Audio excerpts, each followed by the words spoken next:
জন্মের আগে প্রিয় নবী বাবা হারালেন, 6 বছর বয়সে মা হারালেন, 8 বছর বয়সে দাদা হারালেন, এবার আছে শুধু একজন চাচা। এমন চাচা বাবার চেয়েও বেশি আদর করে বিষ্ণু ইসলামকে লালন পালন করলেন। এ আবু তালেবের ভয়ে আবু জাহেল আমার প্রিয় নবীর গায়ে হাত লাগাতে পারে নাই। তার মানে ভালোবাসায় কোনো ভেজাল? ভেজাল আদর্শে। ভেজাল কিসে? শেষ নিঃশ্বাস ত্যাগ করার আগে আবু তালেব অসুস্থ, আবু জাহেল উতবা সাইবা একদিকে, আমার নবী আরেকদিকে। আমার প্রিয় নবী বললেন, চাচা আজীবন আপনি ছাতার মতো আমাকে আশ্রয় দিয়েছেন, আজীবন আপনি বাবার মতো কোলে পিঠে করে মানুষ করেছেন, একবার শুধু আমার কানে কানে বলেন লা ইলাহা ইল্লাল্লাহ মুহাম্মাদুর, বাকিটা আমি আল্লাহর সাথে বুঝে নেব। কিন্তু আবু জাহেলও পাশে আছে না নাই? আবু জাহেল কয় না, আবু তালেব খবরদার, আজীবন যে শিরকি ধর্মের উপরে ছিল ওইটার উপরেই থাক, বাপ দাদার ধর্মে চুন কালি মাখিস না। একবার আবু তালেব প্রিয় নবীর নুরানি চেহারার দিকে তাকায়, মনে মনে ভাবে এখনই পড়ে ফেলি কালিমা, মুহাম্মদের আদর্শই আমার আদর্শ বানায় ফেলি। আবার যখন আবু জাহেল উতবা সাইবার দিকে তাকায়, মনে মনে ভাবে না, আগের ধর্ম ছাড়তে চাই না। এই দোটানা অবস্থা থেকে শেষ নিঃশ্বাস ত্যাগ করার আগে আবু তালেব এটা বলে মারা গিয়েছে, আলা মিল্লাতি আব্দুল মুত্তালিব, আমি আব্দুল মুত্তালিবের শিরকি ধর্মের উপর থেকে শেষ নিঃশ্বাস ত্যাগ করলাম। তার মানে আল্লাহর দেয়া বিধান অনুযায়ী সে জান্নাতি না জাহান্নামী? শুধু যে নবীরে ভালোবাসছিল কোনো কাজে আসছে? কথা বলেন। তাহলে শুধু ভালোবাসা আমারে বাঁচাতে পারবে না। নবীর ভালোবাসার পাশাপাশি আমার নবীর আদর্শ জীবনে থাকার দরকার আছে না নাই? এজন্য আল্লাহ নবীর পরিচয় দিয়ে বললেন, মুহাম্মাদুর রাসূলুল্লাহি ওয়াল্লাযীনা মাআহু আশিদ্দাউ আলাল কুফফারি রুহামাউ বাইনাহুম। কোরআন আমাদেরকে বলে তোমাদের প্রিয় নবীর প্রথম পরিচয় তিনি রাসূলুল্লাহ সাল্লাল্লাহু আলাইহি ওয়াসাল্লাম, তিনি হলেন আল্লাহর রাসূল। তার সাথে যারা থাকে তারা কাফেরদের ব্যাপারে বজ্র কঠোর, মুমিনদের ব্যাপারে পুষ্পকোমল। সুবহানাল্লাহ পড়েন। আবার কোরআন বলে, ওমা মুহাম্মাদুন ইল্লা রাসূলুন ক্বাদ খালাত মিন ক্বাবলিহির রাসূল। মুহাম্মদ রাসূল ছাড়া অন্য কেউ নন, তার আগে এরকম অনেক রাসূল দুনিয়ায় এসে আবার বিদায় নিয়েছে, ঠিক কি না? তাহলে কোরআন কিন্তু প্রথম পরিচয় দিয়ে দিলে, 1 নাম্বার পরিচয় আমার নবীর। 1 নাম্বার পরিচয় জোরে বলেন, 1 নাম্বার পরিচয় তিনি রাসূলুল্লাহ, আল্লাহর রাসূল। কিন্তু আমার নবী এত বিনয়ী, এত ভদ্র, এত নম্র, এত শান্ত, এত শিষ্ট, এত হাম্বল। আউট অফ হাম্বলনেস তিনি নিজেকে রাসূল পরিচয় দিতে লজ্জাবোধ করতেন।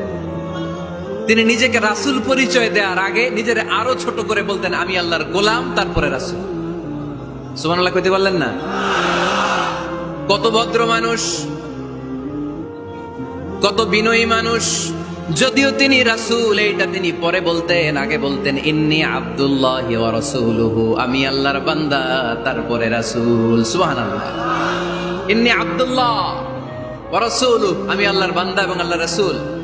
আমরাও যখন আত্তাহিয়াতু পড়ি, শাহাদা বাক্য যখন পড়ি, আমরা পড়ি আশহাদু আল্লা ইলাহা ইল্লাল্লাহ ওয়া আশহাদু আন্না মুহাম্মাদান। একটা হলো আব্দুহু আর একটা রাসূলুহু। তিনি আল্লাহর আব্দ, গোলাম, দাস, আবার তিনি রাসূল। তিনি যখন দোয়া করতেন তিনি বলতেন, আল্লাহুম্মা ইন্নী আবদুক ওয়া ইবনু আবদিক ওয়া ইবনু আমাতিক। আল্লাহর কাছে দোয়া করতেন, কাঁদতেন আর বলতেন, আল্লাহ আমি আপনার গোলাম, গোলামের ঘরের গোলাম, বান্দির ঘরের গোলাম। আমার বাবা আব্দুল্লাহ আপনার গোলাম, আমার মা আমিনা আপনার বান্দি, আমার 14 গোষ্ঠী আপনার গোলাম। নাসিয়াতি বিয়াদিক, আমার মাথার চুলের ঝুঁটি আপনার হাতের মুঠোয়, আপনি ডানে টান দিলে আমি ডানে, আপনি বায়ে ছাকুনি মারলে আমি বায়ে। সুবহানাল্লাহ পড়বেন না? কি বিনয়ী রাসূল। তারপরে ওইটা সেকেন্ড পর্যায়ে বলতেন, আগে বলতেন ইন্নী আব্দুল্লাহ, আমি আল্লাহর গোলাম, ওয়া রাসূল, এবং আল্লাহর রাসূল। সুবহানাল্লাহ পড়েন। তাহলে কোরআন প্রথম যে পরিচয় আমার প্রিয় নবীর পরিচয়টা দিল, সেটা হচ্ছে আমার নবী ছিলেন রাসূলুল্লাহ। আওয়াজ করে বলেন, তিনি কি ছিলেন? মুহাম্মাদুন রাসূলুল্লাহ। এটা কোরআনের ভাষ্য, আমার সাথে সাথে পড়েন, মুহাম্মাদুন রাসূলুল্লাহ। মুহাম্মদ সাল্লাল্লাহু আলাইহি ওয়াসাল্লাম হচ্ছেন আল্লাহর রাসূল। তবে তার জীবনের 2টা ডাইমেনশন। এক ডাইমেনশনে তিনি গোলাম, কার? আর এক ডাইমেনশনে তিনি রাসূল, কার? তাহলে আমার নবীর প্রথম পরিচয় ক্লিয়ার। প্রথম পরিচয় কি? রাসূলুল্লাহ। আওয়াজ করে বলতে হবে, প্রথম পরিচয় কি? এবার কোরআনকে যদি বলি, কোরআন বুঝলাম তিনি নবী রাসূল, রাসূল তার প্রথম পরিচয়, এবার তার আর কোনো পরিচয় আছে কিনা বলো। কোরআন বলে আছে, তিনি শুধু রাসূল না, তিনি শেষ রাসূল। তিনি শুধু নবী না, তিনি শেষ নবী। He is the last messenger. আদম আলাইহিস সালাম থেকে আরম্ভ করে ঈসা আলাইহিস সালাম পর্যন্ত নবী আসার যে ধারাবাহিকতা, এই ধারাবাহিকতা আল্লাহ তাআলা বিশ্ব নবীর মাধ্যমে ক্লোজ করে দিয়েছেন। ওনার পরে আর কোন নবী আসবে? ওনার পরে আর কোন রাসূল আসবে? এজন্য কোরআন বলে, মা কানা মুহাম্মাদুন আবা আহাদিম মির রিজালিকুম ওয়ালাকিন রাসূলুল্লাহি ওয়া খাতামান নাবিয়্যিন। খাতামান নাবিয়্যিন, he is the last messenger, শেষ নবী। তারপরে কোনো নবী নাই, তারপরে কোনো রাসূল নাই। এখন যদি কেউ দাবি করে আমি নবী, হ্যাঁ, কি চলবে? খালি মাইর চলবে, আওয়াজ ছাড়া। মাইর হবে, আওয়াজ হবে। মুসাইলামাতুল কাজ্জাব দাবি করছিল আল্লাহ রাসূল সাল্লাল্লাহু আলাইহি ওয়াসাল্লামের জামানায়, এসে বলে, মুহাম্মদ আর নবুয়া নিসফুন লি নিসফুন লাক, নবুয়তি অর্ধেক আমার, অর্ধেক তোমার, আমারটা আমারে বুঝায় দাও। আল্লাহ রাসূল বললেন, তুই তো খুবই খারাপ, তুই শুধু মুসাইলামা না, তুই মুসাইলামাতুল কাজ্জাব, তুই মিথ্যাবাদী ভণ্ড মুসাইলামা। আমার নবী যা করতো নবীরাও কপি করতো, ফলো করতো। আমার নবী লোনা পানির কুয়ার মধ্যে ফু দিলে ওই লোনা পানির ওইটাকে মিঠা পানির কুয়া বানাই দিত কে? ওর এলাকায় এরকম করতো। লোনা পানির মধ্যে ফু দিলে আগে মানুষ যাও মুখে দিতে পারতো, এখন এটা মুখেও দিতে পারে না। আমার নবী নবজাতক বাচ্চার মাথায় হাত বুলাই দিলে মাথার চুল বেড়ে যেত। তো এই বেয়াদব ওর এলাকায় যে বাচ্চার মাথায় হাত বুলাই দিলে চুল বড় হওয়া তো দূরের কথা, ওই বাচ্চাগুলো ছিল আজীবন টাক মাথা। আবার আমার নবী ফু দিলে গাছের ফলন বেড়ে যেত, ও ফু দিলে গাছ মইরা শেষ। মির্জা গোলাম আহমদ কাদিয়ানী নাম শুনছেন? এই বেয়াদবটাও দাবি করছিল নবুয়তির।